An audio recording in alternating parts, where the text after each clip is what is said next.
But ito po ay part of how we show God yung ating pong heart of pagpupuri at pagsamba sa Kanya.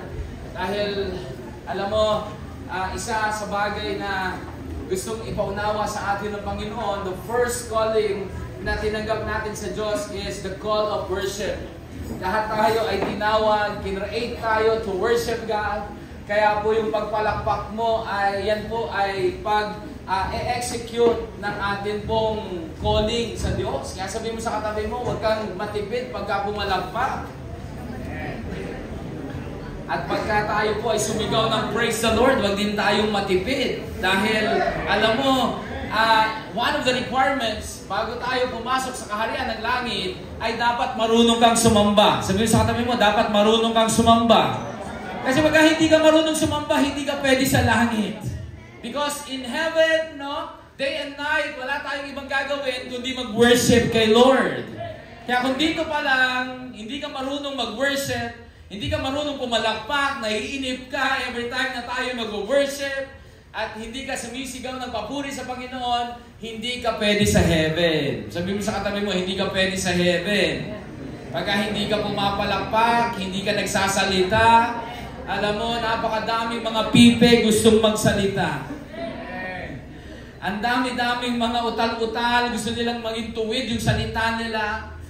And those people, some of them, they want to worship God. Pero tayo po, tuwid ang dila mo. Tingnan mo nga yung dila ng katabi mo, tuwid ba yan? Hindi naman siguro putol yung dila niyan. Bakit matipid pag nag-worship? Hello? Sabi mo sa katabi mo, bawal ang tipid pag worship. Amen? Hallelujah! Palapakan nga natin si Lord. And gusto natin i-welcome yung ating mga kapatid from our church, local church sa Bulacan. Palapakan po natin ang Panginoon sa kanila. Ayan, still alive and kicking. Tuloy-tuloy pa rin ang pagliligtas ng Panginoon at patuloy na pagmomold ng Diyos sa ating mga leaders doon sa lugar ng Bulacan. And we would also like to acknowledge the presence of our friend from Austria, si Pastor Kurt. Ayan. Welcome back. And on our worship night, magkakaroon po siya ng part sa worship night natin. Kaya abangan niyo po yan. Sasayaw po siya, magtatampo rin siya. Okay, so hindi na po natin matatagalin. And of course, we are privileged to have yung ating tumatakbong kagawad sa Makati, si Engineer June. Palapakan po natin. And let us pray na yung mga desire ng puso niya ay pagkaloob ng ating Panginoon. At tayo po ay nagtatapos na doon sa ating tema. Ano yung tema natin? Rooted and built up in Christ. So kaya lang nakakalimutan natin yung subtitle niya. Living with unwavering faith. Living with unwavering faith. So gusto i-point ng Panginoon na tayo, habang tayo ay nagiging rooted, habang tayo ay nabibuild up kay Lord, dapat yung faith natin hindi na nagwe-waver. Hindi na nag-shake. So dapat establish yung faith natin, dapat tayo po ay firm na yung foundation ng ating mga pananampalataya. So, pag sinabing unwavering, so ang ating pong topic ngayon is the enemies of faith. Gusto naman natin maging matatag yung pananampalataya natin. Gusto naman natin ma-establish, maging rooted, ma-build up yung ating faith. Pero bakit hanggang ngayon, tayo ay matatagal na sa pananampalataya, hanggang ngayon ay nagwe-wave pa rin ang ating faith. So, tayo po ay mag-aaral at tutulungan po tayo ng salita ng Diyos kung ano po yung mga dahilan bakit ang ating pananampalataya ay laging pabago-bago. Parang panahon, Minsan mainit, minsan maulan, makulimlim. Tingnan mo yung katabi mo, mukhang ganyan yung faith niya. Minsan mainit, minsan makulimlim. Parang panahon. So, pag pinag-usapan po natin yung unwavering, Yung meaning ng unwavering is continuing in a strong and steady way. Pag sinabing unwavering, ito po ay pagpapatuloy. Nang hindi ka natitinan, pagpapatuloy na steady. Ibig sabihin, kahit anong problema, kahit anong pagsubok, you are steady. You are continuing to work, to obey, to follow Jesus. No? Ganyan po ba yung pananampalataya natin? Tuloy-tuloy ba? Kahit anong panahon, kahit anong nangyayari sa ating buhay, ganyan po ba yung ating pananampalataya? Tuloy-tuloy ba? Unwavering ba o wavering? Hello? Nandiyan pa po ba kayo? And sabi ang unwavering daw is never changing or becoming weaker. Hindi nagbabago. Sabi sa kanila mo, hindi nagbabago. Pag unwavering, yan yung hinahanap ng Diyos na faith. Hindi pabago, bago. Hindi nadadala ng anumang mga sitwasyon. At hindi nagiging mahina. Hindi getting weaker. Dapat ay getting stronger. So pansinin natin, no? Yun ba yung nagyayari sa ating mga pananampalataya? Because there is no question about God sowing the seed of faith in our heart. There is no question. Kasi mula nung ikaw ay tinawag ng Panginoon, ang Diyos ay wala nang humpay ng kakatanim ng seed of faith. And that is the Word of God. So walang question doon. But the question is, yung how we accept and how we respond doon sa seed of faith na tinatanim ng ating Diyos. So, binavalue ba natin yon? Pinapahalagan ba natin? Nauunawaan ba natin talaga yon? At para magamit po natin in times na kailangan natin po siya. So, papansinin natin, gusto ng Diyos maging strong yung faith mo, pero bakit ganon? Ang hirap maging strong. Ang hirap maging firm. Ang hirap maging steady. Ang hirap na hindi mabago yung ating mga pananampalataya. And next, yung unwavering faith is firm or unshakable. Hindi nauuga. No? Firm siya, steady, steadfast. So, bakit kaya, no? Bakit ganun? Ito pala yung unwavering faith na hinahanap ng Diyos, ina-expect ng Panginoon, but hindi iyon ang nakikita at hindi iyon ang nangyayari sa atin. Pagka dumating yung problema, na nakakalimutan natin yung seed of faith na nilagay ng Diyos yan. Pagka dumating yung mga unos o mga sitwasyon na hindi natin ina-expect, ang dali na nawawala ang ating mga pananampalataya. So tayo po ay magbasa muna ng 3 talata sa Biblia. Unahin natin yung 2 Timothy chapter 4 verse 7. 2 Timothy chapter 4 verse 7. Pinagbuti ko ang aking pakikipaglaban. Natapos ko na ang dapat kong takbuhin at nananatili akong tapat sa pananampalataya. It is Paul talking in this verse. So siya po sabi niya, pinagbuti ko ang takbuhin ang aking pakikipaglaban. I have fought the good fight of faith. I have finished the race. I have kept the faith. So, very confident si Apostol Pablo dito sa bagay na ito. And next verse ay Hebrews chapter 10 verse 23. Hebrews chapter 10 verse 23. Magpakatatag tayo sa ating pag-asa at huwag nang mag-alinlangan pa. Sino po dito nag-aalinlangan pa? Hello, gising po ba kayo? Nag-aalinlangan. Sabi, magpakatatag tayo sa ating pag-asa at huwag nang mag-alinlangan pa sapagkat ang nangako sa atin ay maaasahan. So, mamaya mauunawaan natin itong 3 talatang ito. Sa Judas chapter 1 verse 3. Judas chapter 1 verse 3, mga minamahal, ang nais ko sanang isulat sa inyo ay ang tungkol sa kaligtasang tinatamasa nating lahat.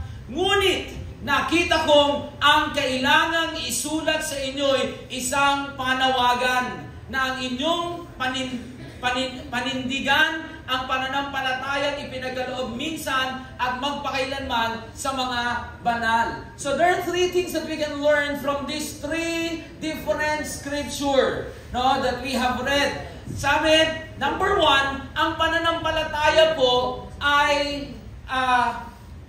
ang pananatiling matatag sa pananampalataya ay isang labanan. It is a fight. Sabihin natin, labanan po yan. No? Struggle po na manatili yung ating mga pananampalataya. Katulad ni Apostol Pablo, ang sabi niya, no, I have fought the good fight of faith. Ibig sabihin, ang pananampalataya ay ipinaglalaban. Sabi mo sa katabi mo, ang pananampalataya ay ipinaglalaban yan. You fight for the faith. Amen? Hindi po pwede na hindi mo gamitin or hindi mo ipaglaban ang pananampalataya. It is one thing to have faith and it is different thing to keep the faith strong. Ang dali lang eh. No, pwede mong sabihin may pananampalataya ka. Pero ang mahirap yung mapanatili mong strong yung pananampalataya mo. Tama, mali? Tama, no? No, parang ang dali-daling sabihin, I have faith. Lalo pagka ikaw ay nagka-counseling sa mga kaibigan mo, put your trust in the Lord, have confidence in God, ang daming pangako ng Diyos, kayang-kaya ng Diyos. Pero pagka ikaw na nandun sa sitwasyon, ang hirap na panatiliin na malakas yung pananampalataya natin. So, faith, no? Yung faith natin ay pinaglalaban yan. At mahirap gawin na mapanatiling malakas ang ating mga pananampalataya. Ang pagiging Christian po ay hindi relax, hindi parang picnic, hindi parang outing, kundi ito po ay isang labanan. At sinabi nga ng Ephesians chapter 6 verse 12, sapagkat hindi tayo nakikipaglaban sa mga tao, kundi sa mga pinuno, sa mga may kapangyarihan, at sa mga tagapamahala ng kadilimang umiiral sa sanlibutan ito, ang mga hukbong espiritual ng kasamaan sa himpapawid. So, ibig sabihin, you, as a Christian, no, tayo po ay may pakikibaka, may pakikipaglaban tayo. Being a Christian is a battle, is a fight. Di ka pwedeng maging Christian nang wala kang labanan. Tandaan mo yan. Kaya kung merong mga labanan sa buhay mo, ang daming mga problema ang dumadaan sa'yo, ibig sabihin, ebidensya yan na ikaw ay Kristiyano. Hello? Ebidensya yan na ikaw ay tumanggap kay Kristo. At ang dapat natin gawin, we have to stand firm. We have to fight for our faith. Kasi may kalaban tayo. This is the reality. May wawasak at dudurog ng pananampalataya mo. Kahit gaano katatag ang pananampalataya mo, dadating yung time na ang kaaway, naghahain siya ng magandang plano para ikaw ay patumbahin. And we have this enemy of faith. Tatlong bagay lang po yung kalaban natin eh. No? Una po, yung sanlibutan. No? Yan ang aagaw ng pananampalataya natin sa Panginoon. Kaya nga sabi ng Panginoon, in this world you will have tribulations. Ang dami mong dadaanan dito. Tapos yung mga inahain pa ng sanlibutan, yan ay magdidistract sa pananampalataya natin. Pangalawa, yung flesh natin. Kalaban ng pananampalataya po yan. Amen? Amen? Yung gusto ng spirito mo, pero ayaw ng flesh mo. At minsan naman gusto ng flesh mo, pero ayaw ng spirito mo. Labanan po yan. Hello? Fight po yan against our faith. And, siyempre, pangatlo, si Satanas ang kaaway natin sa pananampalataya. No, he will never stop. He will do everything, just to make us stop from having faith and confidence in the Lord. Gagawin niya lahat yon. Dadayain ka niya. So, keeping the faith is a fight. Sabi mo sa katabi mo, ilaban mo yan. Tapikin mo yung balikat niya. Sabihin mo, laban lang. So that is number one, that you can learn dun sa tatlong passage. Pangalawa, keeping our faith strong is a challenge. Challenge po ito. Hello? Sino dito nagsa-challenge pagka may problema ka? Amen? Bakit hinihiling mong mawala yung problema mo? Tama? So, ang reality, pag may problema ka, Lord, tulungan mo naman ako sa problema ko, tanggalin mo na yung problema ko. Pagka may sakit ka, Lord, pagalingin mo ako. Amen? Asan yung challenge doon? Hello? Na gusto mo agad tanggalin. Dapat alam mo ang prayer, Lord, hayaan mo na mapakita ko sa iyo ang pananampalataya ko dito. Hayaan mo mapagtagumpayan ko to, Lord. Hayaan mo ma-activate ko lahat ng mga seed of faith na nilagay mo sa puso ko. Yun yung challenge na lumabas yung ating mga pananampalataya. Alam mo, parang si Peter, once in Peter's life, kasi si Pedro, sabi niya, Lord, alam mo, paglalaban kita. Lord, alam mo, hindi kita iiwan, Lord. Amen? Grabe, no? Pero dumating yung time na challenge ng Diyos yung pananampalataya ni Pedro. Nung time na sinasabi, alam mo, Pedro, no? Sa pagtilakap ng manok, itatatwa mo ako na 3 beses. Hindi mangyayari yan, Lord. Amen? Kasi mahal kita, Lord, eh. Hindi ko gagawin yan, Lord. May confidence. Merong kumpiyansa. Hindi kita iiwan, Lord. Tingnan mo yung katabi mo. Mukhang sinabi na niya yan kay Lord. Nama. Ayaw tignan yung katabi nyo. Yumuyuko ba? So, sa panahon na sinasabi ni Peter na siya ay strong, no? Handa siyang mamatay kay Jesus Christ, eto naman, na-challenge yung faith niya. Kaya sa Luke chapter 22, verse 33, anong sabi? Luke 22:32. Wala. Natulog na yata yung ating pakigising po, Ipe. Luke 22:32. So basahin ko na lang dito, Luke 22:32. Subalit idinadalangin kita upang huwag maghina ang iyong pananampalataya at kapag nagbalik loob ka na, patatagin mo ang iyong mga kapatid. Para mga natin si Lord. Tingnan mo, si Pedro, may confidence siya. Lord, hindi ko gagawin yan. Pero ano nangyari? Nangyari na challenge yung faith niya. Nanghina yung pananampalataya niya. Hindi siya naging matatag doon sa kanyang covenant, sa kanyang pangako sa Panginoon. So, ibig sabihin, gagawin ng kaaway para mag-fail tayo sa ating mga pananampalataya.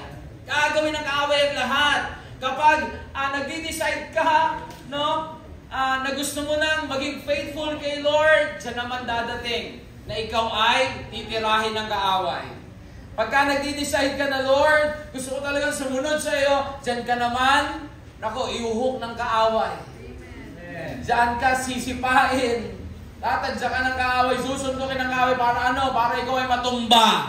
Hello? So again, we have this enemy of faith. Kailangan maging mapagbantay tayo. And number 3, keeping our faith strong is important to God. Napakahalaga sa Panginoon because without faith, we cannot please God.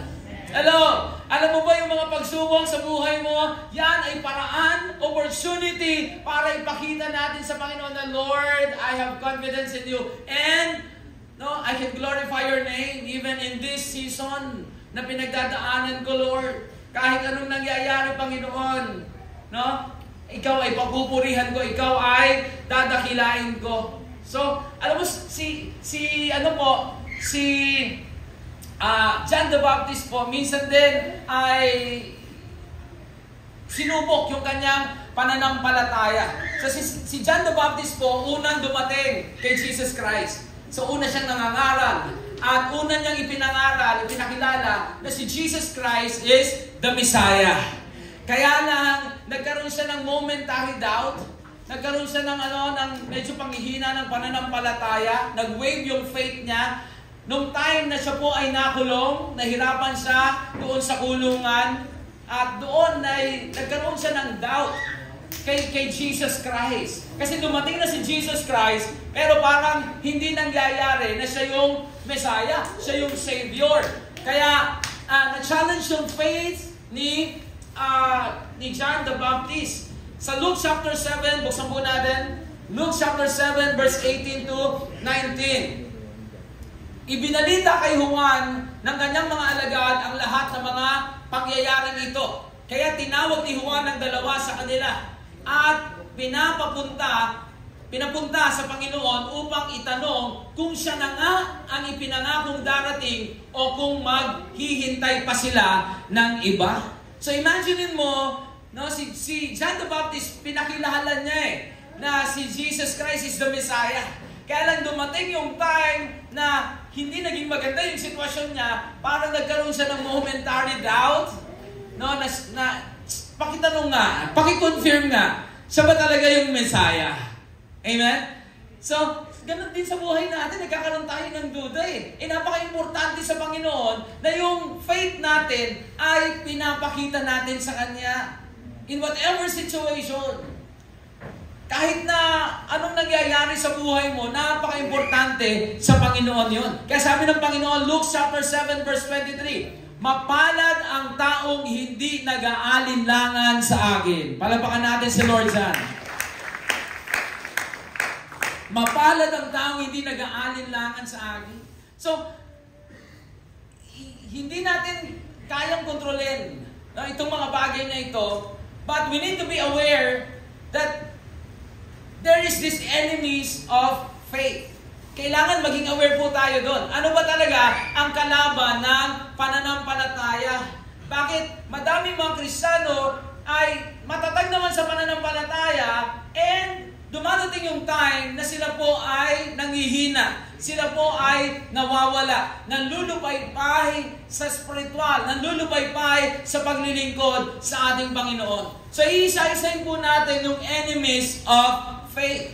So, for us to be aware, no, para mabantayan po natin yung ating pananampalataya, kung ikaw ay may pananampalataya ngayon, na hindi ka na ma-destroy, hindi na ma-destroy ng kaawayan, na iyan ay maging matatag, maging fear, maging immovable, maging unshakable yan. Unang kalaban ng pananampalataya, kakulangan sa salita ng Diyos. Sabihin natin, kakulangan sa salita ng Diyos. Yan. So anything that distracts us from spending time with the Lord will be the enemies of our faith. Yung mga bagay na nagdi-distract sa'yo, yung mga bagay na nagdi-distract sa'yo para hindi ka makapagbigay ng oras, makapaglaan ng oras sa Panginoon, ay maaaring, enemies of our faith. So isa sa enemies of faith, yung kakulangan natin sa Word of God. Hindi tayo masyadong babad sa salita ng ating Panginoon. And the Word of God, napaka-importante noon to establish our faith. No, kaya ang faith natin humihina kasi kulang sa Word. Kaya madalas tayo naapektuhan ng mga nakikita natin, nararamdaman natin, naririnig natin, kulang sa salita ng Diyos. Hello? Alam mo parang example yan, yung mga toll gate ngayon, di ba? Ang mga toll gate ngayon, wala nang cash. Puro puro cashless na. RFID, Easy Trip, di ba? Tapos, pagka yung load mo ay ubus na, pagka dumaan ka, ano makikita sa screen? Insufficient balance. So kahit itry mo yun, paulong-sulong ka, at insufficient balance, ano mangyayari? Mas stuck ka doon. Hindi ka makakapag-move forward. Same with your faith. Kaya yung sitwasyon natin, pag ganon-ganon ka lang mo, hindi ka umuusad. Hindi ka nag-move forward. Naging stagnant ka na. Why? Kasi insufficient yung word ni Lord. Kulang sa word. Kulang sa salita ng Diyos. Sabihin mo, insufficient word. Amen. So, hindi mag-move. Romans chapter 12 verse 3. Dahil sa kagandahan loob ng Diyos sa akin, sinasabi ko sa bawat isa sa inyo, huwag ninyong pahalagahan ang inyong sarili ng higit sa nararapat. Pakinggan po natin ito. Sa halip, pakaisipin niyong mabuti ang tunay ninyong katayuan ayon sa sukat ng pananampalatayang ipinagkaloob ng Diyos sa bawat isa sa inyo. Sa bawat mananampalataya, each and every one of us has a measure of faith. May measure. Nalagyan na tayo nun eh. Hinasikan na tayo nun. May kanya-kanya tayong mga measure of faith. Kaya lang, anong ginagawa natin doon sa measure of faith natin na yan? Ini-increase ba natin yan? Pinapalakas ba natin yan? Inaalagaan ba natin yan? O anong nangyayari doon sa measure of faith na nilagay ng Diyos sa puso natin? Baka binaliwala natin at hindi natin pinahalagahan. Nadidilig ba yan? Kaya yung rooted and built up, lagi nilang ina-example, yung parang puno, para yan ay lumago, kailangan maging rooted. Pero bago maging rooted yan, kailangan ng soil, kailangan ng water, kailangan ng sunlight. Amen? So, essential po yun. And sa atin pong pagpapalago sa pananampalataya, very essential yung Word of God. Ang pandinig natin sa pananampalataya ay salita ng Diyos. Without watering our faith, your faith will die.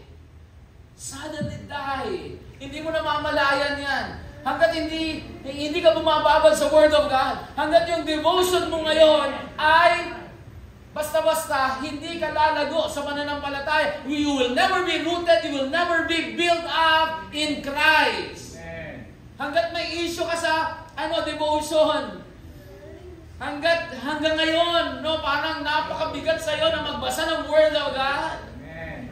Nakita mo, anong bilin ni Lord, ni Yahweh kay Joshua chapter 1 verse 8, huwag mong kaligtaang basahin ang aklat ng kautusan.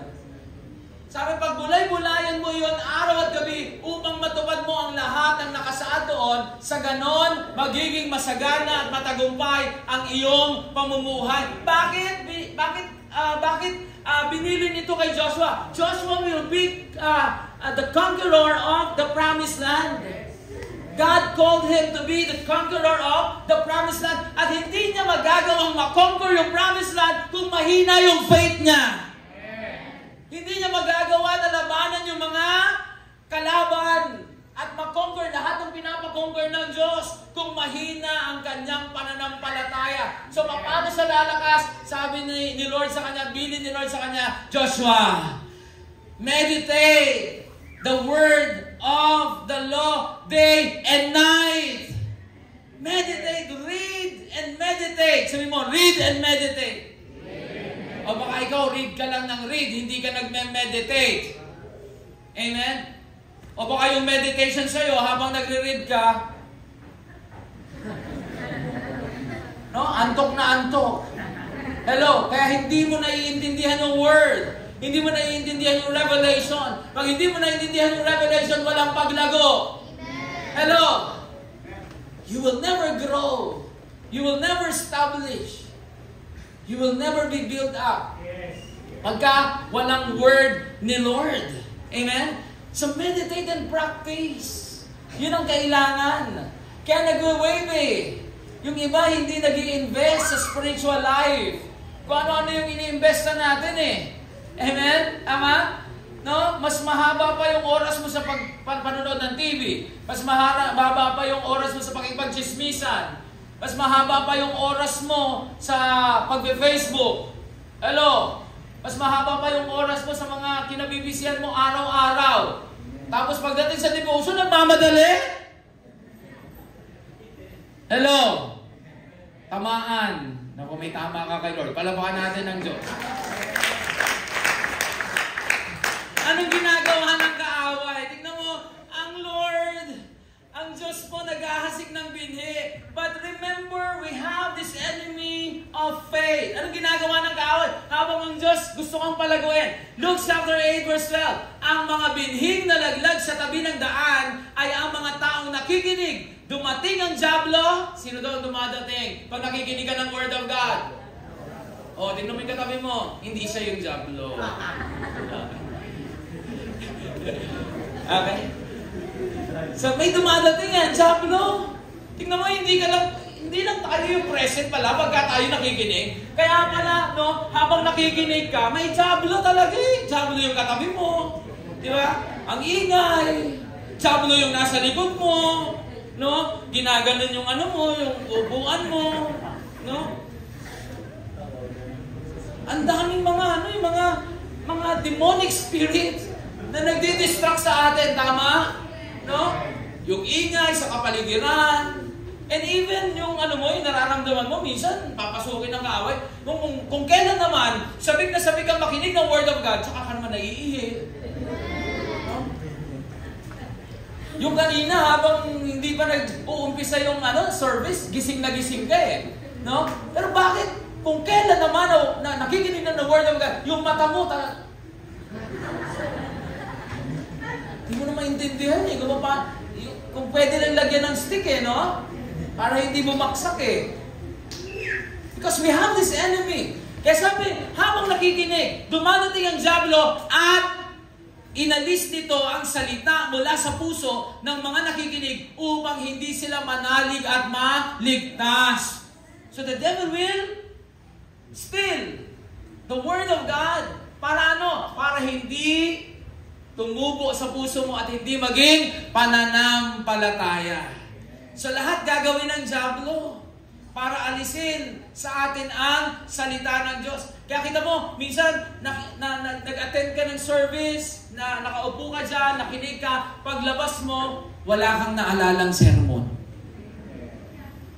Yung namaos na si pastor dito, tapos nung nagbalik, ano ba yung tinuro sa amin ni pastor? Wala kang maalala. Bakit? Kasi natulog ka lang eh. No? Wala kang maalala kasi bakit? Distracted eh. Amen? Kung ano-ano yung nasa isip. No? Anong oras kaya matatapos na naman si pastor? Mag-overtime na naman si pastor. Ano kaya yung pagkain namin? Baka gano'n na naman yung pagkain namin mamaya. Baka magutom ako. Ang daming distractions. Kaya kita mo, pagka tinanong, ano nangyari sa message? Anong natutunan mo? Walang masagot. Walang maalala. Amen. Distracted. So, one of the enemy. So, sabi po ni F.F. Bosworth, sabi niya, most Christian feed their body. Meron ba? Kuya Ian? Kuya Ian. Kuya. Ano nangyari? Principal's office kayo mamaya. Aaron, pumunta ka sa confession room mamaya. Wala. Mamaya pumunta kayo sa confession room. Okay. F.F. Bosworth said, most Christian feed their body 3 hot meals a day. So most Christians, no? Pinifeed natin, kumakain tayo 3 hot meals a day. And minsan nga, hindi pa 3. Minsan, sobra-sobra pa. Tingnan mo yung siya ng katabi mo. Yan ang katunayan, ang sobrang kumain yan. Hello? And ito po. And their spirit one cold snack a week. Imagine mo, no? Pinipid mo yung body mo 3 hot meals a day, but your spirit 1 cold snack. Snack pa nga eh. No? A week. And you are wondering why your faith is so weak. Nagtataka ka pa? Hello? Nagtataka ka ba? Bakit ba hindi ako lumago? Bakit ba hindi ako tumatag? Bakit ba hindi mag-work yung faith ko? Nagtataka ka. Why? Because your faith is so weak. Hello? Kasi hindi ka na-nourish ng gusto, hindi mo na-feed yung pananampalataya, hindi mo na-feed yung spiritual life mo.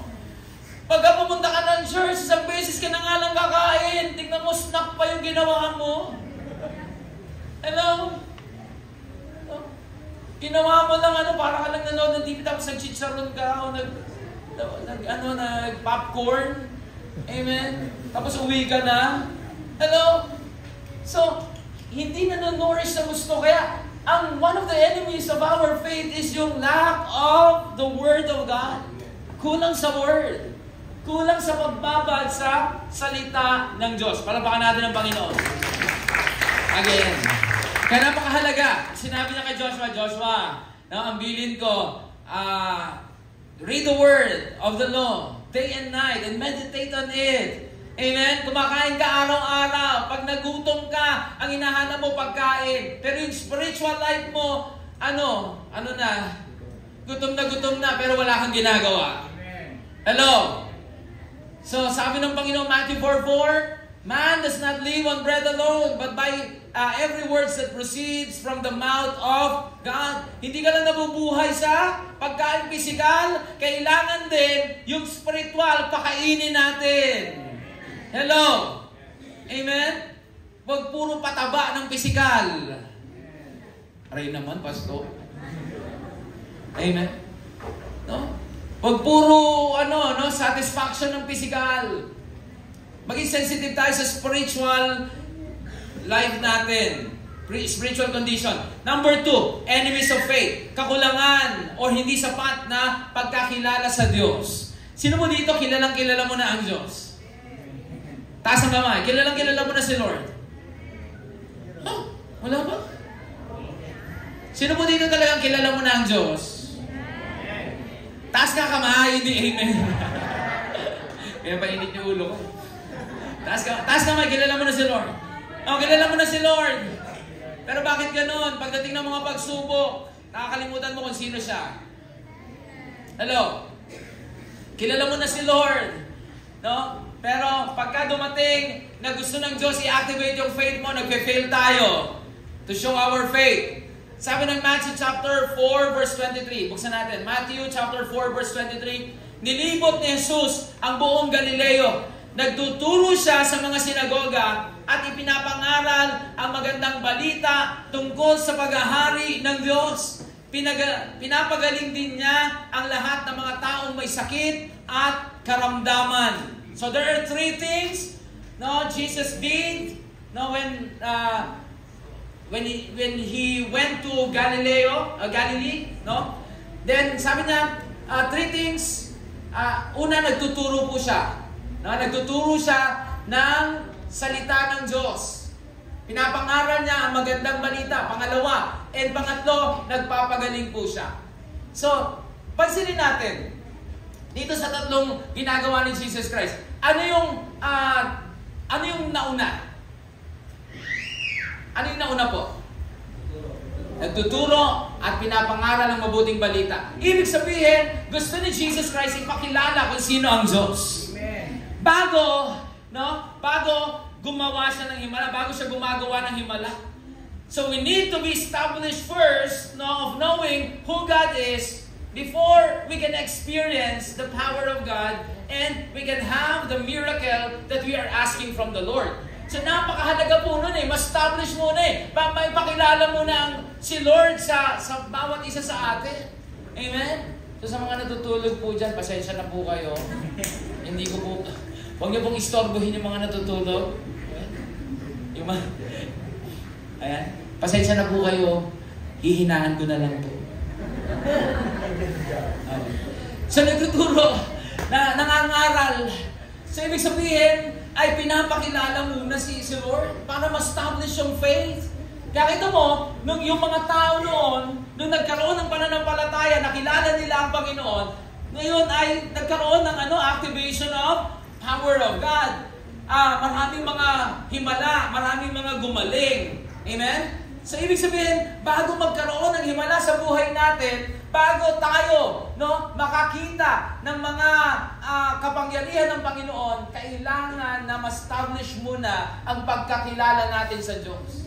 Kasi pag hindi mo lubos na kilala ang Panginoon, madali kang naapektuhan Madali kang nawiwindang sa mga ginagawa ng kaaway sa ating mga buhay. So bago magkaroon ng himala, kailangan ma-establish yung faith natin with God by knowing who He is. Sa Matthew chapter 7 verse 11, 10 minutes na lang ako, pero bigyan niyo po ako ng another 5 minutes. Plus 30 minutes. Matthew 7:11. Matthew 7:11, kung kayong masasama ay marunong magbigay ng mabubuting bagay sa inyong mga anak, gaano pa kaya ang inyong Ama na nasa langit bibigyan niya ng mabubuting bagay ang sino mang humihingi sa Kanya. So makita mo, si Jesus Christ binibuild up ang Diyos Ama. Kayo nga, di ba? Pag nanghingi sa inyo ang inyong mga anak, masasama nga kayo, pero kayo, nagbibigay kayo ng mabubuting bagay. Much more ang Diyos. Ganito niya pinapakilala si Lord, si Father God. Sa mga tao, pinapangaral niya who God is. Para ano? Para maniwala tayo, ma-establish yung faith natin. Para pagdating na tayo ay nangangailangan, pagdating tayo ay may mga pagsubok, hindi tayo nag-aalala. Hindi tayo natatakot. Bakit kilala natin ang tatay natin eh? Kilala natin ang Diyos eh.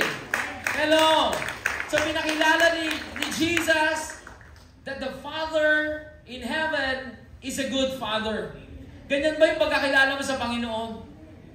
Alam mo, napakahirap na paniwalaan ang Diyos kung hindi natin siya kilala. Napakahirap na magkaroon tayo ng tiwala sa isang tao hindi natin kailanman nakikilala. We put our trust to those people na talagang kilala po natin. Ganon din sa Panginoon. Imposibleng magkaroon ka ng wavering faith kung kilala mo ang Diyos. Imposibleng ma-shake yung faith mo pagka ikaw kilala mo kung sino ang Diyos sa buhay mo. Alam mo, parang example ko na lang, ako, at saka yung anak ko si Nathan. Si Nathan, pag nasa bahay yan, confidence siya na lahat ng kailangan niya, ibibigay ko. Pagka yan ay kakain na kami, alam na niya, hindi siya, minsan tatango lang yan. Tapos titignan ko yung kung anong kulang. Kulang pala ng tubig. Kukuha ko ng tubig sa ref, ilalagay ko sa kanya.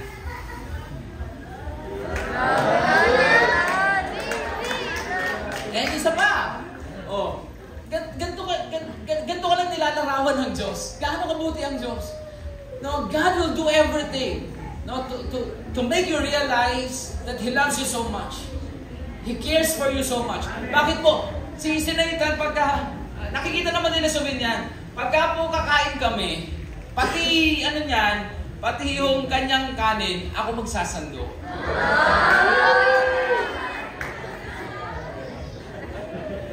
Tapos sa bahay, siyempre tatay niya ako eh. Hindi naman pwede sa bahay, mangingimi siyang kumilos, no? Yung mahihiya siyang kumilos. Siyempre, alam niya na lahat ng nandoon sa bahay, dahil amin ni Cherry, kanya rin yun bilang anak. May privilege siya. Hindi pwedeng kailangan niyang kumuha ng pagkain sa ref, magpapaalam siya sa akin, Pastor, pengi nga po ng pagkain. Hindi. Di ba? Automatic yun. Dahil nandun ako at tatay niya ako, lahat ng nandun, kanya rin. Di ba? So, hindi na niya kailangan humingi sa akin. Ganun yung sinasabi ng Panginoon, God is a good Father. Amen? Lahat ng kailangan mo, kayang ibigay ng ating Panginoon. At kumpiyansa rin siya pag nandyan ako. Nagkasakit siya, dinala namin sa PDH, sinugod namin, emergency, 1 o'clock. Sinugod namin dahil sumasakit yung tiyan niya. No? Pero before that, pagka meron siyang nararamdaman, Dad, masakit. Tapos alam na niya kung anong gagawin ko.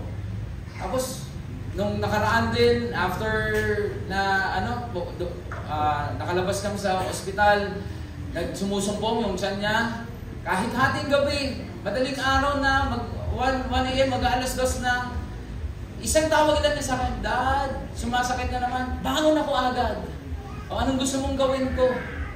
So, paki-hot compress, pinainit ko yung pinahiram sa akin, hot compress. Hinat compress ko siya, kahit antok na antok ako. Why? Kasi anak ko eh. So, ganun kami. Ganun din tayo. Anytime, anything. Pwedeng gawin ng Diyos sa'yo dahil anak ka niya. And you have to believe, no? Na siya ay tatay mo at hindi mo na kailangang matakot, mag-alala. Dahil ang Diyos nangako, sasamahan kita.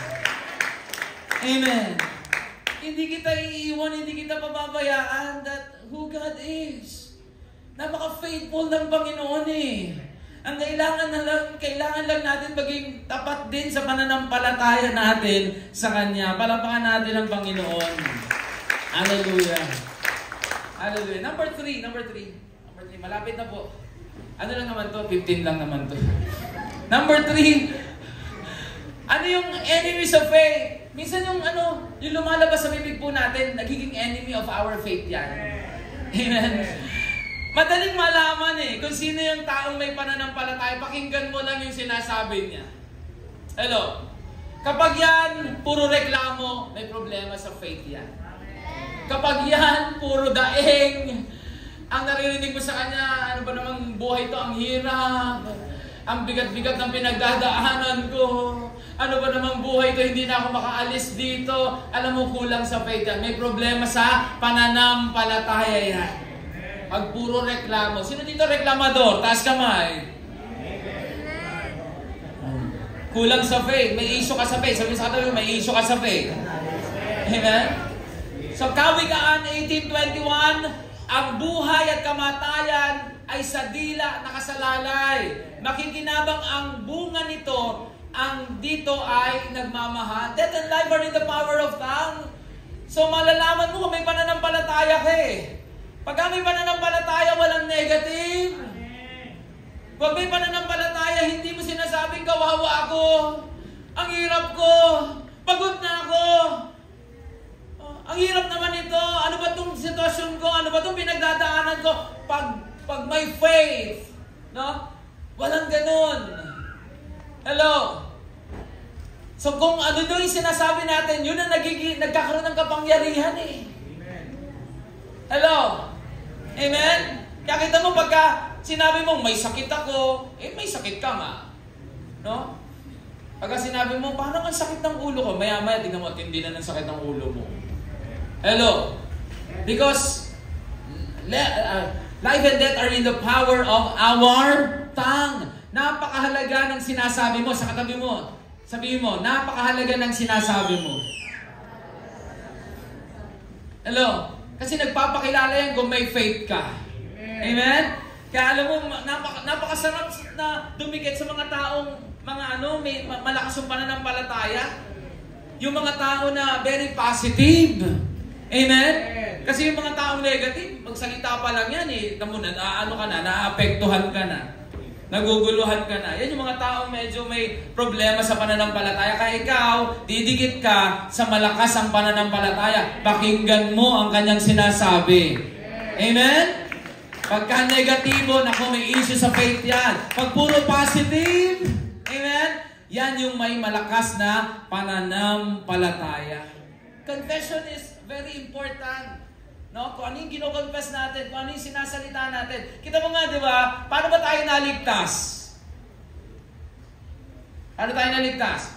Romans chapter 10. Buksan natin, Romans chapter 10, verse 9 to 10. Kung ipapahayag ng iyong labi na si Jesus ay Panginoon at buong puso kang sasampalataya na siya'y muling binuhay ng Diyos, maliligtas ka. Kung ano daw, ipapahayag ng ating mga labi. If we confess that Jesus is Lord, we will be saved. So, napaka-importante na meron tayong confession of faith. Kaya kahit na nahihirapan ka, sabi mo, madali lang yung pinagdadaanan ko. Kahit na wala kang pera, sabi mo, wala kang barya. Amen? Laging positive. Pastor, nagsasabi lang naman ako ng katotohanan Amen? Pero we have to activate our faith. Faith is hoping for something that we haven't seen yet. But we are believing that it will come to pass. Amen? Yun yung faith Kaya, sa bibig nahuhuli kung may pananampalataya. Kaya pag kami nahuli kayo nagre-reklamo, walang faith. I-review mo agad. Amen? I speak faith in Jesus' name. Ganunin mo. Hello? Bantayan mo yung katabi mo, bantayan mo yung mga tao na sa paligid mo. Pag nagreklamo, nakarinig ka ng negative, sabihin mo lang sa kanya, I speak faith in Jesus' name. Huwag ka na magsalita kahit ano. Amen. Hallelujah. Verse 10. Sabagat sumasampalataya ang tao sa pamamagitan ng kanyang puso at sa gayon ay pinapawalang sala ng Diyos. Nagpapahayag naman siya sa pamamagitan ng kanyang labi at sa gayon ay naliligtas. So, napaka-importante ng ating mga sinasabi. Sabi nga po, true biblical confession is declaring faith in God. But confession is giving voice. Bad confession is giving voice to unbelief. No? Pagka may bad confession tayo, may negative tayo mga sinasalita, yan po ay unbelief. Hindi paniniwala sa Panginoon, walang pananampalataya. But confession or biblical confession is declaring faith in God. So kailangan lumalabas sa bibig natin ay deklarasyon ng kapangyarihan ng Diyos. Amen! Deklarasyon po yun. Alam mo sa Bible, may dalawang bulag na lumapit kay Jesus. Itong bulag na ito, nagmamakaawa sila, narinig nila about Jesus eh. Sabi nila, sino ba yung dumadaan na yan? Si Jesus yan. Yung nagpapagaling. Dahil sila ay bulag, no? Sila po ay may pangangailangan kay Jesus. Nabuo agad yung faith nila, ito na si Jesus. Si Jesus na ang katugunan sa ating problema. Kaya nag-ayaan yung dalawang bulag. Halika, puntahan natin si Jesus. Kaya, Matthew chapter 9, 27-28. Buksan natin. Pag-alis ni Jesus doon, sinundan siya ng dalawang lalaking bulag. Sumisigaw sila habang nasa daan. Anak ni David, mahabag po kayo sa amin. Verse 28. Nang si Jesus ay nasa loob na ng bahay, lumapit sa kanya ang mga bulag. Tinanong sila ni Jesus, naniniwala ba kayo na mapapagaling ko kayo? Anong sagot nila? Sabay-sabay. 1, 2, 3. Sagot nila. Yung mas malakas. 1, 2, 3. Ayan, sagot nila. So, sa tingin nyo, bakit tinanong ni Jesus Christ itong dalawang bulag? Bakit kailangan tanungin? Why? Kailan ba sila pinagaling ni Jesus Christ? Kailan kaya sila pinagaling? Nung sinabi nila, Opo, Panginoon. Yes, Lord, we believe. Amen? And the story ends with the miracle of God dito sa dalawang bulag na ito. Gumaling po sila because of the confession. Yes, Lord, we believe. Naniniwala po kami. Alam mo minsan, no, yun ang kailangan mong i-confess. Lord, naniniwala ako na kahit ang bigat-bigat ng pinagdadaanan ko ngayon, ikaw ang tunay na Diyos at makapangyarihang Diyos. Kaya mo to, Lord. Lord, naniniwala ako kahit baon ako sa utang, Panginoon, sinabi mo sa aklat ng Deuteronomy, hindi na kami mangungutang, kundi kami pa magpapautang. I believe in Lord. Come on, sino naniniwala dito? Naniniwala ka ba? Amen. Naniniwala ka ba na kayang ayusin ng Diyos yung finances mo? Naniniwala ka ba na kaya kang pagalingin ng Panginoon? Alam mo, mahina yata yung amen natin. Naniniwala ka ba kayang ayusin ng Diyos yung family mo? Naniniwala ka ba na kayang palaguin ng Diyos yung negosyo na meron ka ngayon? Hallelujah! Naniniwala ka ba na ang Diyos gagawa ng himala sa buhay mo? Right here, right now. Amen. Hallelujah. Alam mo, confession. Napakahalaga po nun sa Panginoon. Sabihin mo lang, Lord, I believe. No? Do not give in, no, to unbelief. Ang kaaway, lalagyan ka ng doubt eh. Ano na nangyayari sa'yo? Kawawa ka naman. Ano na ang sitwasyon mo? Kawawa ka naman. Ganyan lang naman ang kaaway eh. No? Kakawawain ka lang ng kaaway eh.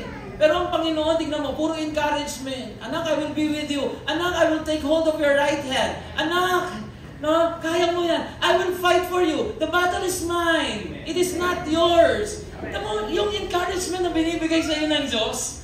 Amen? But still, a lot of Christians believe in the lies of the enemy. No, kaya ang faith ay nagiging weak. Kaya ang faith ay nagwe-wave. Kasi mas pinapakinggan natin ang bulong ni Satanas kesa sa bulong ng Diyos. You know, every day, as you wake up in the morning, God is whispering something.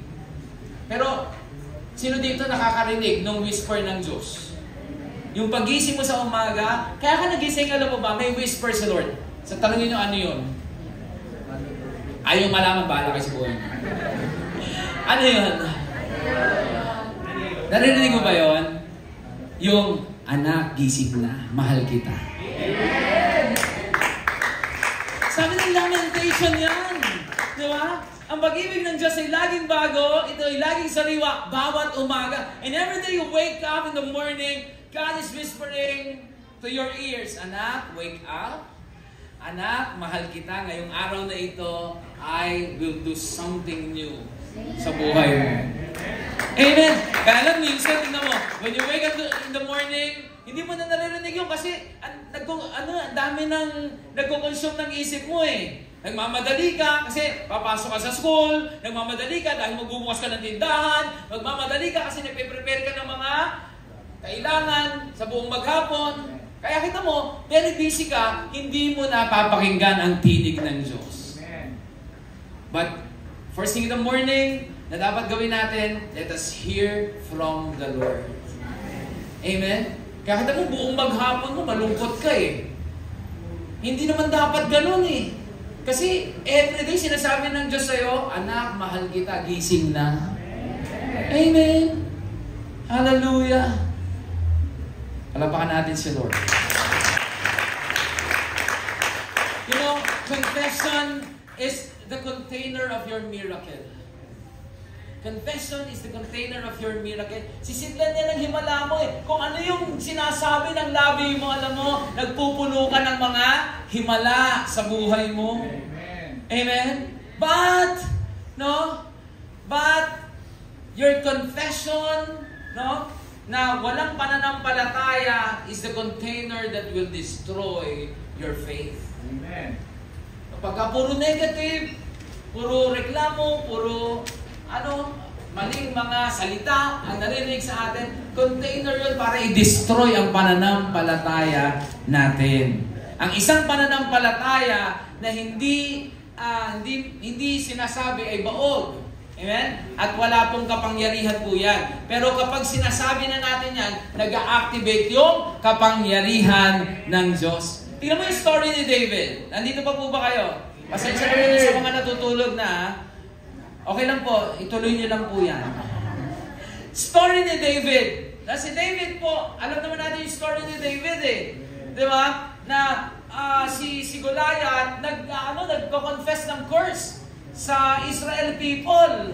Kung mga duwag kayo, i-conquer ko na kayo, wala kayong laban sa akin. Nagko-confess ng mga curse. Kaya yung mga sundalo ng Israel people, takot na takot.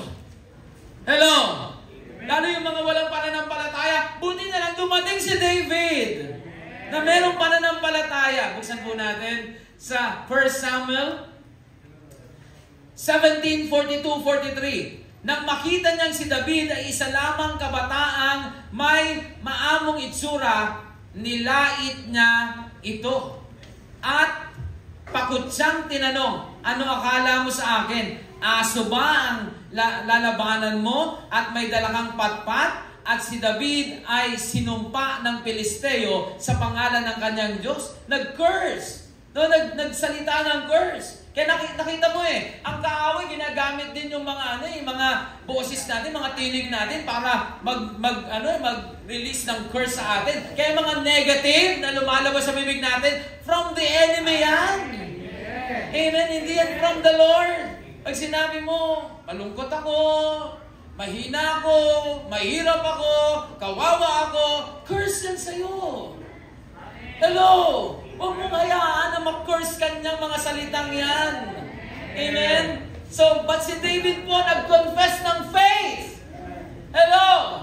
Sabi niya, 1 Samuel chapter 17:47, at makikita ng lahat ng narito na makakapagligtas si Yahweh kahit walang tabak at sibat. Kay Yahweh ang labanang ito at ibinigay na niya kayo sa aming mga kaaway. See? Ano yung kinonfess ni David? Faith. Amen. Ang liit ni David, pero ang laki-laki ni Goliath, hindi natakot. Why? May confidence kay Lord eh. Kilala niya ang Diyos eh. May Word of God eh. Amen. Na-establish sa Word. Kilala niya kung sino ang Diyos. At kinonfess na itong faith na ito. Ngayon din. No?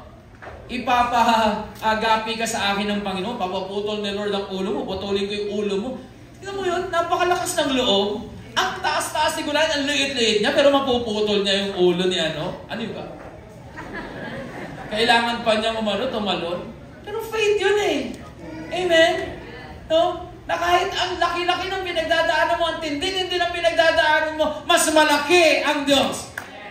Mas makapangyarihan ang Diyos. Na-overwhelm ka ng mga sitwasyon mo, pero dapat mas ma-overwhelm ka ng kapangyarihan ng Panginoon. God is amazing God. No? Yan ang forte ng Diyos eh. Yung pahangain ka, pangangahin ka, pabilibin ka. Ha? Grabe ka, Lord. Amen? Antindi mo, Lord. Amen? Alam na natin yung nangyari. So, sa story ni David. No? So, may faith eh. Bago magsimula yung labanan, si David, may faith. Bit-bit niya yung faith. Kaya, tignan mo, naging warrior talaga, naging conqueror. Kapag kinukonfess yung faith natin, kay Lord, katulad ni David, his faith was so strong in the Lord. Kaya nung kinonfess na yun, nag-activate, yung mga Pilisteo, nagabi po nila. Palapakan natin ang Panginoon. Oh, dapat maging aware tayo sa sinasabi natin kasi kalaban ng ng pananampalataya yung dila. Hello? 12 spies. Natatandaan niyo yung 12 spies. No? Yung 10, ang kinonfess nila, puro takot. No, buksan natin yan. Sa Bilang, chapter 13, verse 31 to 33. Yung mga nagugutom ko, pwede na pong lumabas, may pagkain na po doon. Numbers 13, 31 to 33. Ngunit sumagot ang ibang espiyang kasama niya. Hindi natin sila kaya, sapagkat mas malakas sila kaysa sa atin. Hindi maganda ang kanilang ulat tungkol sa lupaing pinasiyasat sa kanila. Ito ang sinabi nila, malalaking tao ang nakatira doon at sino mang magtangkang sumakop sa kanila ay lalamunin nila. Verse 33, nakita namin doon ang mga higante. Sila ay mula sa lahi ni Anak. Mga tipaklong lamang kami kung iahambing sa kanila. So tingnan mo yung 12 spies, yung 10 spies, kasama dun si Caleb and Joshua, no? Yung 10, nakita nila eh. Yung problema, nakita nila yung mga higante, kaya wala silang faith, natakot sila. Kaya sabi nila, inulat nila, hindi natin kaya yun. Ang lalaki nila. Amen? Mga tipaklong lang tayo. Tingnan mo nga katabi mo, mukha ba tipaklong? Tingnan mo yung katabi mo, tipaklong ka ba? Yan ba yung tingin mo sa sarili mo, tipaklong? Amen? Na pagka may problema, hindi ko kaya to. Ang bigat naman ito, ang hirap naman ito, at ipaklong ka. Hello? So, yung 10 spies nag-confess sila ng negative. Negative yung report. Kaya ang nangyari po, yung mga tao natakot din eh. Amen? So, pagka yung hindi na-activate yung faith natin, ito ay nakaka-apekto sa mga tao na sa paligid natin. Hello? Pero yung report nila, Joshua at Caleb, matindi, hindi. No? Sinabi na ng Panginoon na itong lugar na ito ay atin na. Kayang-kaya natin yon dahil kasama natin ang Panginoon. Amen? Yun yung confession nila, confession of faith. And, ano na nangyari sa story? Si Caleb at saka si Joshua lang ang nakarating dun sa promised land. Amen? Alam mo yun eh. The enemies of faith will hinder you from getting into the promised land or the promise na sinet ng Panginoon sa buhay mo. Amen? Last na po. Last two. Number 4. Ano yung kalaban ng pananampalataya? The enemies of faith. Number 4 is kakulangan sa panalangin. Prayerlessness. Sino dito matindi ang panalangin? Ayan, nananalangin. Ayan. Gaano katindi ang panalangin po natin? Sa Judas chapter 1 verse 20, buksan po natin. Ngunit magpakatatag kayo, mga minamahal, sa inyong napakabanal na pananampalataya. Manalangin kayo sa tulong ng Espiritu Santo. How many of you, when you pray in the Spirit? Yun na. Paano ba yan, Pastor? You pray in the Spirit. Amen? How many of you knows how to pray in the Spirit? Ano ba yung praying in the Spirit? Yung praying in the Spirit, yung before you utter something for the Lord, yung talagang you are inviting the Holy Spirit and you are asking the Holy Spirit to teach you how to pray. Amen? Huwag kang magsasalita agad. No? Hanggat hindi mo nararamdaman yung presence or power of the Holy Spirit. Hayaan mo ang Holy Spirit. Sabi nga ng Biblia, hindi tayo marunong manalangin. Kaya ang banal na Espiritu Santo ang nagtuturo sa atin kung paano tayo manalangin. Amen? Pray! Manalangin tayo ng malalim na panalangin. Paano lalakas ang faith natin? Hindi naman tayo madalas na nanalangin. Prayer helps us build up our faith life. So anything that keeps you away from praying, from spending time, your devotion with the Lord, ay enemies of faith po yan. Matthew chapter 10 verse 1, makita mo, itong mga alagad na ito, yung mga 12 disciples, binigyan sila ng authority ng Panginoon. At napakalakas ang kapangyarihan ng Diyos sa kanila. Kaya lang, dumating yung time, parang yung faith din nila ay nag-wave. Buksan natin. Yung Matthew chapter 10 verse 1. Okay? Matthew 10:1. Tinipon ni Jesus ang 12 alagad at binigyan sila ng kapangyarihang magpalayas ng masasamang espiritu at magpagaling ng may mga karamdaman. So tinipon niya yung 12 disciples. Hello, nakikinig pa po ba tayo? Amen. Sabi sa atin mo, huwag mo munang pakinggan yung kulo ng tiyan mo. Hayaan mo lang muna yan. Ha? Tinipon yung 12 disciples at binigyan ng authority to heal the sick. No? To make miracles. Binigyan niya ng kapangyarihan. At impact, ito po ay nagamit po nila. Kaya lang may dumating na senaryo. No? Merong isang nanay na nagdala ng anak niya na merong epilepsya. Itinatapon ito sa apoy, no? Pinapahirapan itong batang ito. Kaya yung nanay na ito, kilala yung 12 disciples. Nilapit niya sa 12 disciples, kaya lang ang nangyari, nakakabigla, hindi napalayas. Gayong binigyan sila ng kapangyarihan. Ano nangyari? Asa na yung kapangyarihan nila? No? Bakit hindi nila napalayas ito? Kaya, yung nanay, pumunta kay Jesus Christ. Nagmakaawa. Guro, ito pong anak ko, kahabagan nyo, siya po ay, may epilepsya at pinapahirapan siya nitong sakit niyang ito.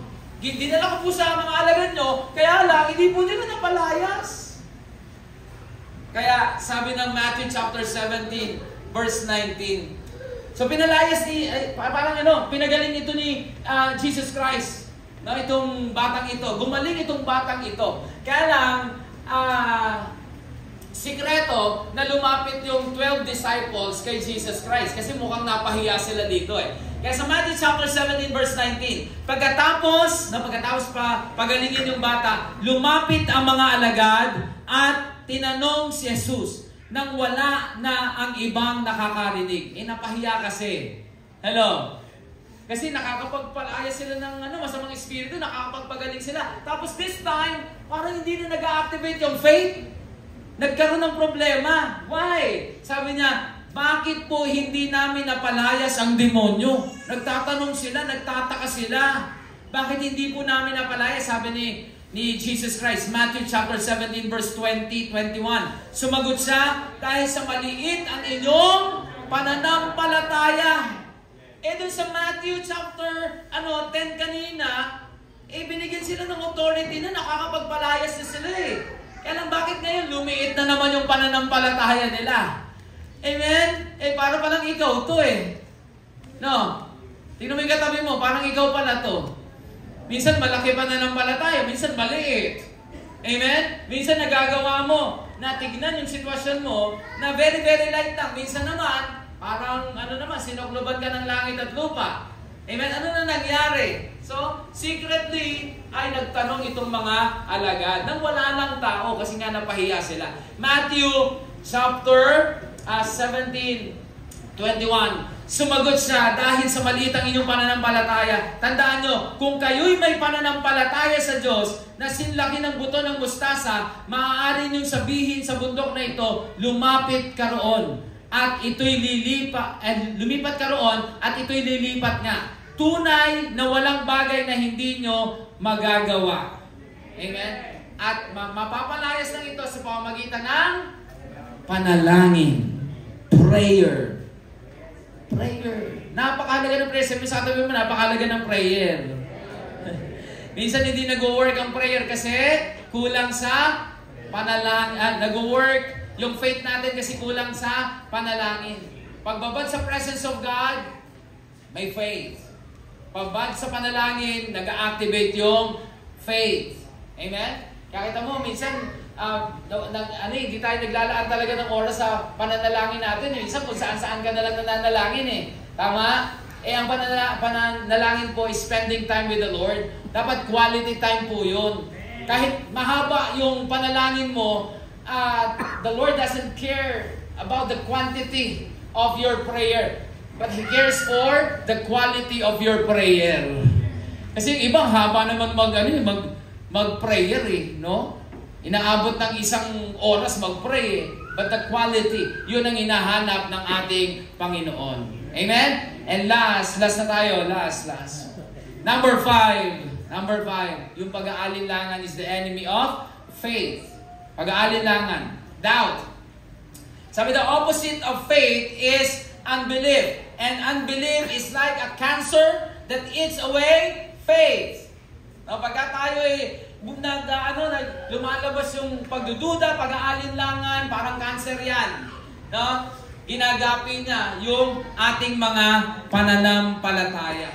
Para mga Israel people, they miss the promised land because of doubt or lack of faith or unbelief. Amen? Na-miss nila yung promised land eh. Gayong ang Diyos ay ini-establish naman yung kanilang pananampalataya. Numbers chapter 14 verse 11. Itinanong ni Yahweh kay Moises, hanggang kailan ako hahamakin ng mga taong ito? Kailan pa sila maniniwala sa akin samantalang nasaksihan naman nilang lahat ang aking himalang ginawa ko para sa kanila? Amen? So, same question, no? Hanggang kailan ba tayo uunawain ng Diyos? Ang Diyos naman ay hindi nagkulang. Pinakita ng Diyos kung gaano siya kamakapangyarihan. At yung iba sa atin, no, nakakilala sa Panginoon because of miracles. Nakareceive ka ng miracle from the Lord and you believe that God is real. God is powerful. Kaya ka nandito, nasumpungan mo yung kapangyarihan ng Diyos. Pero bakit katulad ng mga Israel people, bakit hindi nila kaya na mamuhay doon sa mga bagay na pinahayag sa kanila ng Panginoon? Bakit every time na susubukin ng Diyos sa kanilang pananampalataya, sila po ay nagkakaroon ng unbelief. Nagkakaroon ng pag-aalinlangan. Every time na sila po ay dadaan doon sa mga pagsubok, sa mga shaking ng faith po nila, lagi po silang nag-aalinlangan sa kapangyarihan ng Diyos. Nung sila po ay nasa wilderness, ano ba naman ito? Bakit dito kami dinala sa wilderness? Nung sila po ay nagutom, ano ba to? Mamamatay ba kami dito sa gutom? Nung sila po ay walang mainom na tubig, ano ba to? Uhaw na kami. Saan kami makakainom ng tubig? Puro reklamo. Hindi nila nauunawaan na ang Diyos po ini-establish yung faith sa kanila. That's why they are going through that wilderness because that is God's opportunity for them to be established in their faith. So same sa atin po, no? May mga sitwasyon, bakit hindi mo kayang ilaban yung faith mo? Bakit hindi mo kayang paganahin yung faith mo? Gayong ang Diyos ay kumilos na sa buhay mo. Ang dami ng himala. Ang dami mo na rin narinig ng mga himalang ginawa ang Diyos. And God has proven this miracle power, even in your lives, sa personal na buhay mo. Kung iisa-isahin natin, kung ano yung mga ginawang himala ng Diyos sa buhay natin, alam mo, hindi tayo matatapos. Dahil napakadaming himala na ginawa ng Diyos sa buhay natin, but still our faith is shaking. Still our faith is wavering in times na tayo pong lahat ay dumadaan sa mga problema. Ang focus natin lagi sa problem. Ang focus natin lagi sa situation natin.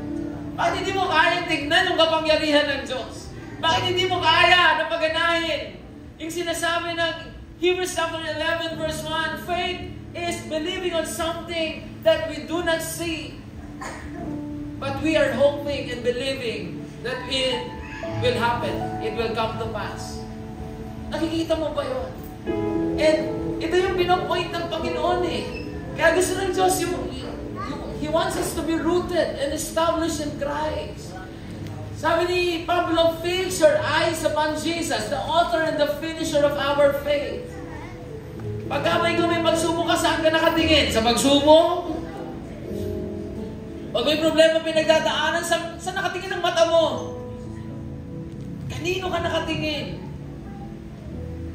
Habang naglilingkod ka ba kay Lord, saan ka ba nakatingin? Sa mga tao bang nasa paligid? Kaya madali, no? Na nanghihina yung pananampalataya, naapektuhan yung pananampalataya, maalis ka na lang ng church.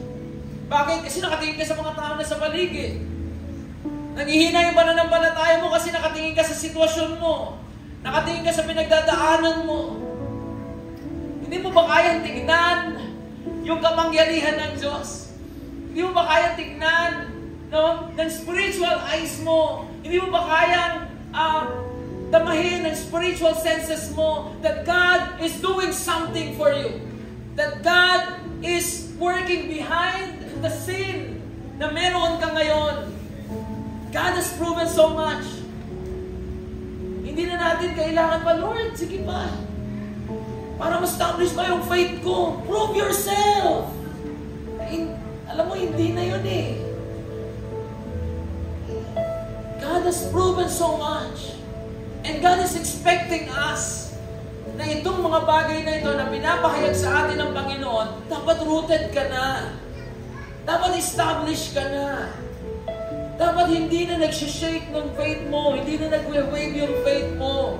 Dapat may declaration ka of the power of God, declaration of the promise of God, declaration of victory, declaration that you will conquer anything, any situation. We have to activate our faith. We have to fight for our faith. May enemies of faith, but anong dapat natin gawin? You have to stand up and fight the good fight of faith. Katulad ni Apostol Pablo, fight. I have fought the good fight of faith. I have finished the race. I have kept the faith. You know, it is very important to have faith and have it strong, have it firm, have it established and immovable. Because sabi ng Matthew, no, yun lang matatatag yung maiiwan eh. Yun lang matatatag yung maliligtas eh. No?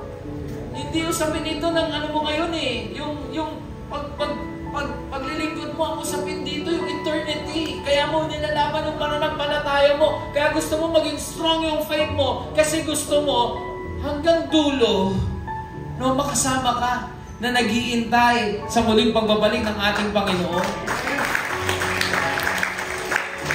Na marinig natin sa Panginoon, well done, my good and faithful servant. You know, faithful, pag sinabing faithful, full of faith. Yung sabihin sa'yo ng Panginoon, well done, my good and faithful servant. Faithful. Nagawa mo yun kasi, ano kayo, punong-puno ka ng pananampalataya. Nagawa mo yun kasi, bakit? No, ninorish mo yung sarili mo eh. Pinokus mo yung sarili mo sa kung sino ang Diyos, kung ano ang Diyos, kung ano magagawa ng Diyos. It may be hard for you this time. It may be hard for you to believe kung ano yung pwedeng gawin ng Diyos. But naniniwala ako, if you confess with your mouth, na sabihin mo lang, na Lord, I believe in you. I believe, Lord, na ngayong oras na ito, you are doing something. Something good, Lord. Something miraculous, Panginoon. And you will see the glory of God. You will see the power of God. Pwede po ba tayong tumayo? I'm inviting everyone. And as you stand up, just hold on to your faith. Hold on to your faith. Whatever you are going through, at this moment, I believe that God wants you to believe in Him. Believe. Maniwala ka sa Panginoon. Maniwala ka sa Panginoon. Pwede po bang i-invite ko yung may mga prayer requests dito sa harapan? Come on. Before we end this service po, we will pray for you. Yung meron kang gusto talagang hingin sa Panginoon, meron kang sitwasyon na yan, nahihirapan ka ngayon. Huwag kang mahiya. Katulad ng dalawang pula. They desperately need and they badly need God. No, kaya hindi sila nahiya, lumapit talaga sila sa Panginoon. Kung ang faith mo nagsishake, nagwe-wave, nanghihina yung pananampalataya mo, I'm inviting you to come here in front. Come on, in the name of Jesus. In the name of Jesus.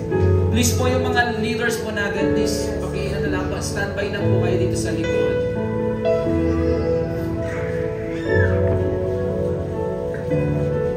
Jesus. Lord, we can sense your presence, Lord, right here, right now in this place, oh God. We can sense that your power is moving. Your grace is pouring out in this place, Lord. Your mercy, oh God. Your mercy is here in this place, Lord. Panginoon, in the name of Jesus. Nandito po yung mga anak mo, lumalapit sa inyo. Alam mo, Lord, yung kanilang kanilang mga puso at ang kapahayagan, Panginoon, ang pananampalataya sa kanilang paglapit, O God. Ito po ang maging susi ng mga himala, kapangyarihan na ngayon, Panginoon, ay tatanggapin po nila. In the name of Jesus. In the name of Jesus. Come on.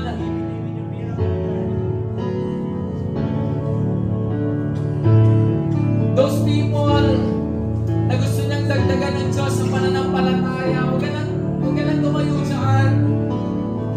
Come before the Lord. Draw near to God and He will draw near to you. Iwan mo yan, yung lugar na yan. Make a gesture. Kung saan ka nakatayo ngayon, yan yung comfort zone mo.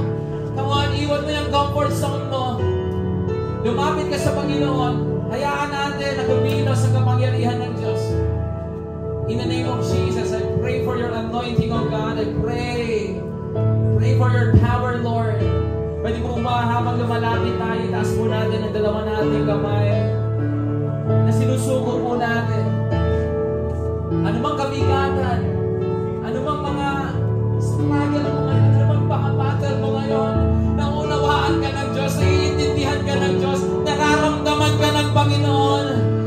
Ang Diyos, He cares about you. He cares about your pain, about your struggle. Kaya yung oras na ito, malaya ka na iiyak sa Diyos, malaya ka na isurrender, isigaw sa Panginoon, Lord, have mercy on us. Katulad ng dalawang bulag, Lord, mahapag ka sa amin, mahawa ka sa amin, Panginoon.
from God. Receive from God. Come on, yung mga leaders po natin, I pray for your hands to be God's hands. I pray for anointing of God. Hayaan mo ang mga kamay ng mga leaders na tinalaga mo sa simbahan ito ay maging kamay mo. Daluyan ng kapangyarihan, daluyan ng mga himala. Maramdaman mo, Diyos, ang paghipo mo sa amin, sa mga tao, Panginoon, na mga papatungan namin ng kamay. In the name of Jesus. In the name of Jesus, come on. Yung mga leaders po natin, let us pray. Pray over these people. Oh, in Jesus' name. Jesus' name. In Jesus' name. Come on, yung mga leaders po natin, please. Come on. Kung kaya nyo sila yakapin niyo po sila. Come on. Embrace them, embrace them. May we ask Pastor Kurt to please assist us in praying for these people. Come on, in the name of Jesus. Oh, anointing fall, anointing fall. Fill this place. Come on, let go of something that you want to surrender to the Lord. Let go of something that holds you from having pure faith in God. Come on, tanggalin mo yan. Alisin mo yan sa puso mo. Magkaroon ka ng confession. Magkaroon ka ng repentance. Oh, in the name of Jesus. In Jesus' name.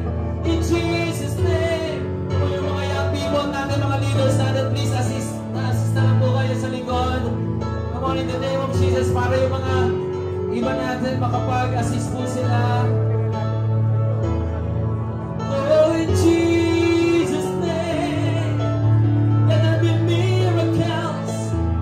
Oh, let there be miracles. Oh, God. Oh, we want to see your glory, Lord. We want to see how good you are. You are good. Oh, God. Oh, God. Oh, God. Come on. Pour out your heart. Open your heart to the Lord. Come on, receive whatever you ask in prayer. Believe that you have received it. I pray for restoration. I pray for comfort. I pray for the faith to be activated in the name of Jesus. Oh, in Jesus' name. In Jesus' name. In Jesus' name. Oh, in Jesus' name. Jesus' name. Receive the power of the Lord. Receive the Spirit. Receive the Spirit. Receive the Spirit. Receive your healing. Receive your healing in Jesus' name. Receive your healing in Jesus' name.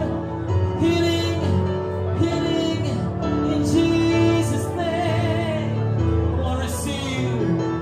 Receive. Jesus.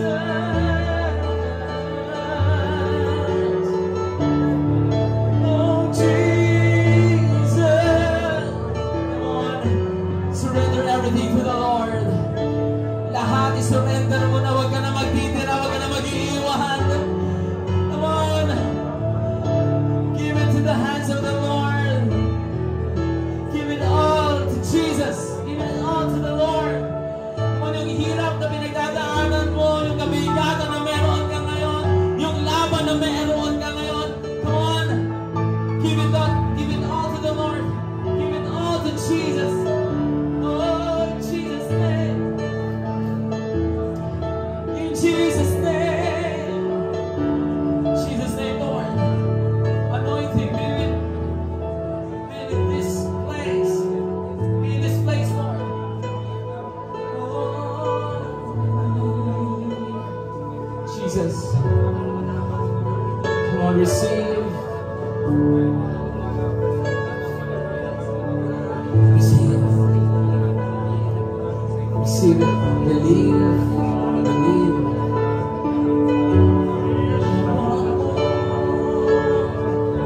We want more of you, Lord.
shout your praise to God. Kung naniniwala kang tinugon ka na ng Panginoon, pasalamatan mo ang Diyos at the top of your lungs. Thank you, Lord! Thank you, Jesus! Thank you, Jesus! Come on! Kung nararamdaman mo yung comfort, kung nararamdaman mo yung yakap ng Diyos, pasalamatan po ang Panginoon. Salamat, Lord! Thank you for your love! Thank you for your grace! Hallelujah! Come on! Kung nararamdaman mo na ngayon ang Diyos, kinuha na lahat ng mga panalangin mo. Tinanggap ng Diyos lahat ng mga hinaing mo. At handa na ang Diyos na ibigay itong mga kahilingan na ito as long as you have faith. Come on, hallelujah. We praise the Lord. We praise the Lord. In the name of Jesus. In the name of Jesus.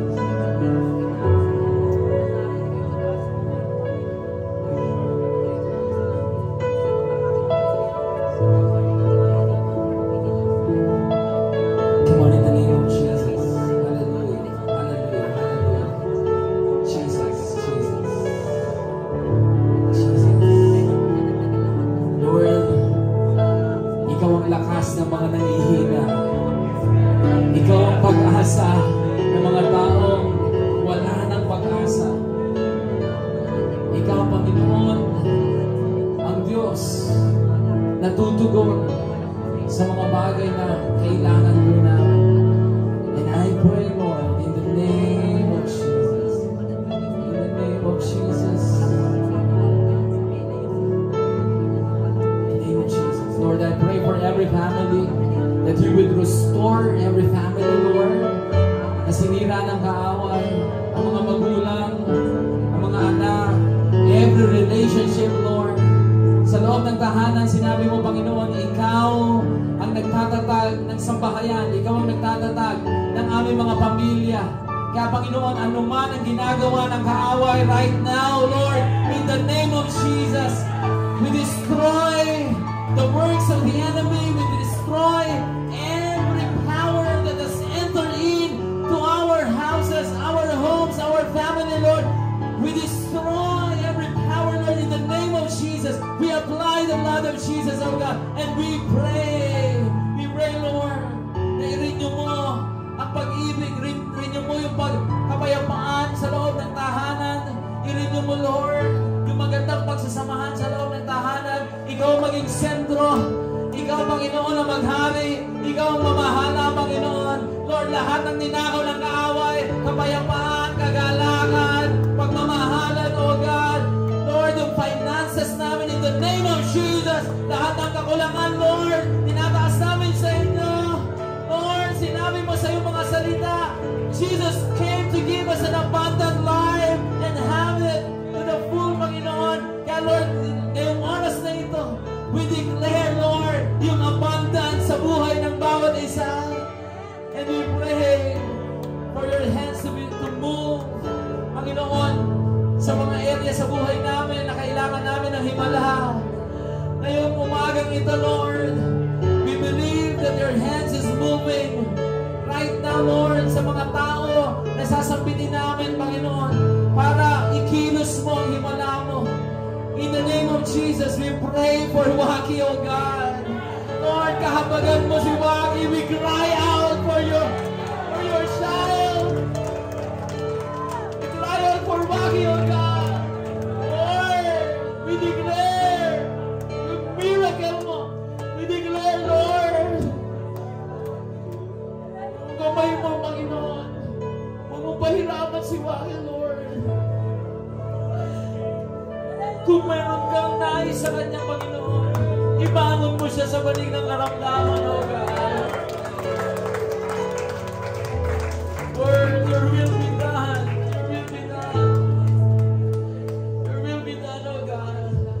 Lord, we pray na ito mong pagkakataon ito ay maging susi, Panginoon, na ang pamilya ni Waki, Lord, ay magkaisa sa pananampalataya. Magkaroon ng pagkakaisa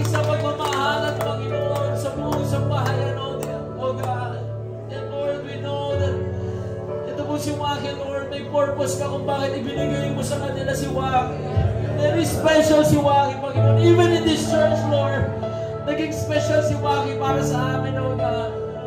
Binigyan niya kami ng inspirasyon ni Waki, Lord. Ng motivation ni Waki, O God. And Lord, alam namin, Panginoon, may maganda kang layunin, O Diyos. Kung bakit mo kinonect sa amin, binigay sa amin si Waki. And Lord, yung purpose mo, ma-accomplish nawa ni Waki, Lord, sa buhay po niya. In Jesus' name, in Jesus' name, in Jesus' name, in Jesus' name. I pray, Lord, sa kanyang mga magulang, Panginoon, dagdagan mo yung pananampalataya nila. Pagtibayin mo ang kanilang kalooban, O Diyos, at manangan sila sa kakayanan mo, sa magagawa mo. Lord, lahat ng ito ay tinataas po namin sa iyo. At lahat ng mga may karamdaman right now, I pray and I declare healing in the name of Jesus. In Jesus' name, in Jesus' name, in Jesus. Salamat po, Panginoon. We pray, Lord, sa aming kapatid, Panginoon, si Engineer June, na siya po ay nagnanais na makapag-serbisyo sa komunidad, Panginoon, sa lugar ng Makati, O God. Lord, ikaw po ang magpatupad ng kanyang mga naisin. Your will be done, Panginoon, in the name of Jesus. Lord, salamat po. Salamat po, Lord, sa kapangyarihan mo. Salamat sa kapangyarihan ng Banal na Espiritu Santo. We thank you, Lord. Thank you, God. Sa pananampalataya na binigay mo sa amin ngayon, Lord. Nawa, Panginoon, mamuhay kami sa pananampalataya. Araw-araw, Panginoon, ay madama po namin ang kapangyarihan ng mga salita. Thank you, Lord. In Jesus' name, amen. Pwede bang ihag mo yung mga nasa tabi mo? God bless you. God bless you. God loves you so much.